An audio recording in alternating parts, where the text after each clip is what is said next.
রংপুরের বিপক্ষে ব্যাট হাতে দুর্বার রাজশাহী দেখালেন মুন্সিয়ানা। সুযোগ পেয়ে ঘরোয়া লিগের পারফর্মার সাব্বির হোসেন দেখালেন কিভাবে পাওয়ার প্লেতে ব্যাট চালাতে হয়। মিডল অর্ডারের ইয়াসির রাব্বি দেখালেন মাসেল পাওয়ার। সোহানদের বিপক্ষে ব্যাট চালান 187 স্ট্রাইক রেটে। রাব্বির ছক্কা মারার ধরনই বলে দেয় এখনো ব্যাট হাতে ফুরিয়ে যাননি তিনি। এদিকে রংপুরের হয়ে ব্যাটে বলে দারুণ পারফরমেন্স করে যাচ্ছেন পাক অলরাউন্ডার খুশদিল শাহ। বল হাতে এদিন এনে দিয়েছেন গুরুত্বপূর্ণ দুটি ব্রেক থ্রু। ফিল্ডিংয়েও দেখিয়েছেন দারুণ মুন্সিয়ানা।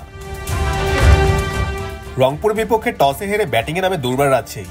একাদশে 2 পরিবর্তন নিয়ে ব্যাটিংয়ে নামে বিজয় তাসকিনরা। ওপেনিংয়ে মোহাম্মদ হারিসের সাথে নামেন ব্যাটার সাব্বির হোসেন। দুই ব্যাটারই শুরু থেকে মারমুখী ক্রিকেট খেলার ইঙ্গিত দেন। তবে ব্যাটার মোহাম্মদ হারিস একবার জীবন পেয়েও তা কাজে লাগাতে পারেননি। তৃতীয় ওভারে রকিবুলকে পয়েন্ট অঞ্চলদের সীমানা ছাড়া করতে গিয়ে ধরা পড়েন ফিল্ডার খুশদিল শাহের কাছে। 12 বলে 19 রান করে প্যাভিলিয়নে ফিরে যান হারিস। এরপর ওয়ানডাউনে নামা বিজয়কে নিয়ে দারুণ ব্যাটিং করতে থাকেন ব্যাটার সাব্বির হোসেন। 4 ছক্কা হাঁকিয়ে 22 গজ গরম রাখেন।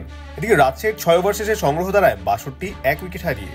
এদিন ব্যাটার সাব্বির ব্যাট চালাতে থাকেন প্রায় 200 স্ট্রাইক রেটে। বিপরীতে তাকে যোগ্য সমর্থন দিতে থাকেন বিজয়। রংপুরের জন্য বিপজ্জনক হয়ে ওঠা 50 ঊর্ধ্ব পার্টনারশিপটি ভাঙেন খুশদিল শাহ।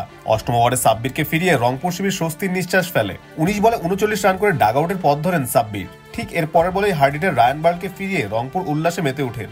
একই ওভারে জোড়া আঘাতে কিছুটা ব্যাকফুটে চলে যায় দুর্বার রাজশাহী। এরপর আনামুল বিজয় ও ইয়াসির রাব্বির ব্যাটে আবারও ড্রাইভিং সিটে বসে যায় রাজশাহী। 14তম ওভারে রকিবুলকে ব্যাক টু ব্যাক 6 হাঁকিয়ে 50 ঊর্ধ্ব পার্টনারশিপ করেন বিজয় রাব্বি জুটি। এদিকে ব্যাট হাতে 22 গজে ঝড় তুলতে থাকেন ব্যাটার ইয়াসির রাব্বি। 27 বলে 5 ছক্কা ও 2 চারে তুলে নেন 50। 16তম ওভারে মারমুখী ইয়াসিরকে ফেরাতে বোলিংয়ে আনা হয় খুশদিলকে। নিজের দ্বিতীয় স্পেলে এসে আবারও বাজিমাত খুশদিলের। ব্যক্তিগত 60 রানে ইয়াসিরকে ফিরিয়ে রংপুরকে এনে দেয় গুরুত্বপূর্ণ ব্রেক থ্রু। পরের ওভারে সেট ব্যাটার আনামুলকে রান আউট করে আবারও ম্যাচে ফিরে রংপুর। শেষে লোয়ার মিডল অর্ডারের কল্যাণে রাজশাহী বোর্ডে চ্যালেঞ্জিং টোটাল জমা করে।